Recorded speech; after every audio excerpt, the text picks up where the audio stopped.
I'm kind of in the mood for talking about another Don Bluth movie. So, this time, we're going to be talking about An American Tail.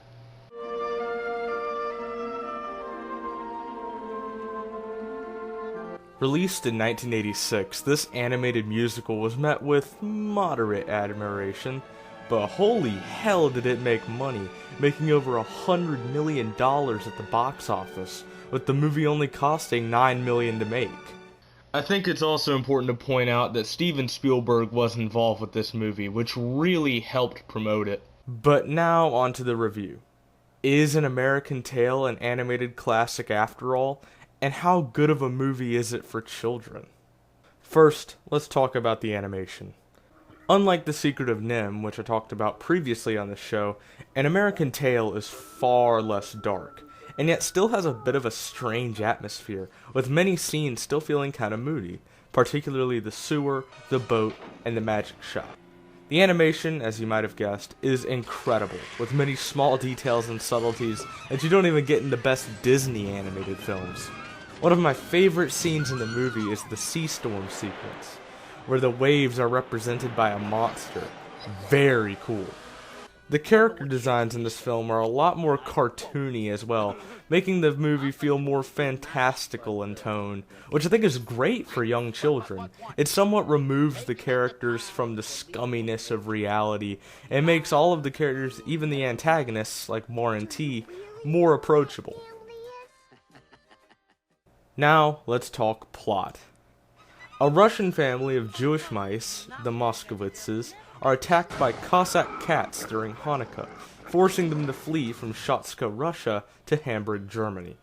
There, they board a large boat and flee to the legendary land of America, where it's said that there are breadcrumbs on every floor, the roads are paved with cheese, and there are no cats. Along the way, however, one of the Moskowitzes, Fievel, is thrown from the boat during a bad storm, separating him from his family and landing him in the middle of the Atlantic Ocean. Luckily, he manages to find a bottle to crawl into and still makes it over to America, landing near the Statue of Liberty. There, he meets a French bird named Henry, who's in the middle of constructing the statue. Henry takes Fievel in and cleans him off and notices his pessimism towards finding his family, to which he responds with a song, helping motivate the boy to find them. Afterwards, Fievel is dropped off in New York City, alone and on a quest to find his family, somehow or some way. Along his journey, he meets various friends like Tony, Bridget, and Honest John, and it's revealed that despite the rumors, there are cats in America, and they're wreaking havoc upon the mouse population. The mice then start to rally against the cats, and Fievel is caught in the middle of an urban war between cats and mice. The story is incredibly fun, and my description can't do it justice, since I also don't want to spoil anything.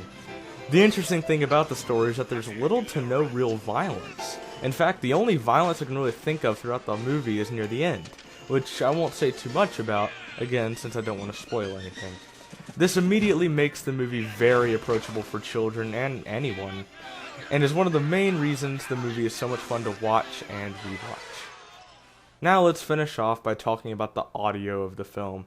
As previously stated, this movie is a musical, with multiple original songs written for the movie, such as Never say never, whatever you do. Never say never, my friend. Oh, tais-toi! If There are no cats in America, and the streets are paved with cheese. There are no cats in America to set your mind at ease. Somewhere out there, beneath the pale moonlight, someone's thinking of me. Other than those songs, the movie's score is done by a live orchestra, this time composed by James Horner.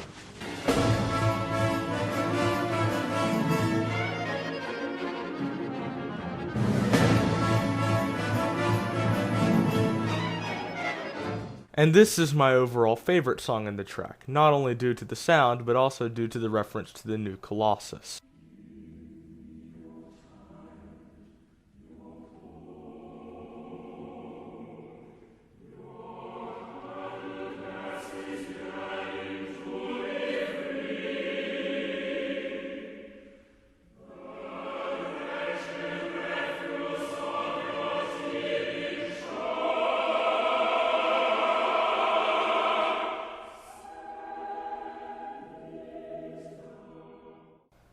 The voice acting in this movie is also very well done, with some notable voices being But how?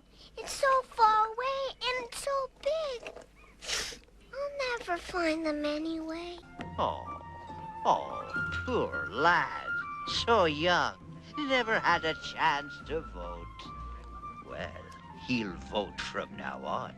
I'll see to that. Oh, no. That's terrible. You know, I lost my family, too. Remember what Shakespeare said, and I quote, opportunity knocks, but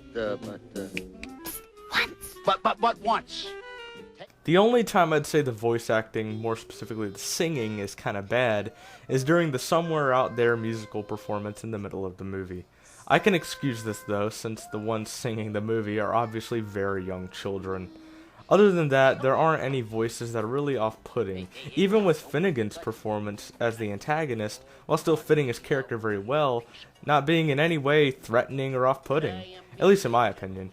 Of course, this really helps with allowing the movie to appeal to children, since even a small child could decipher that Warren T is a bad guy, though he probably wouldn't scare any children away. So is An American Tail a good movie for children? Absolutely yes. I think this is one of the greatest films anyone could ever show their child. Sure, it's not perfect, but it certainly is a lot of fun for anyone of any age, not just children. It's one of the few times where I didn't just watch a musical, I rewatched it. If you're a parent looking for something to show your children, I think you'll be very surprised and impressed by what this film has to offer. So there you have it. An American Tail is one of the greatest children's movies ever made. There, I said it.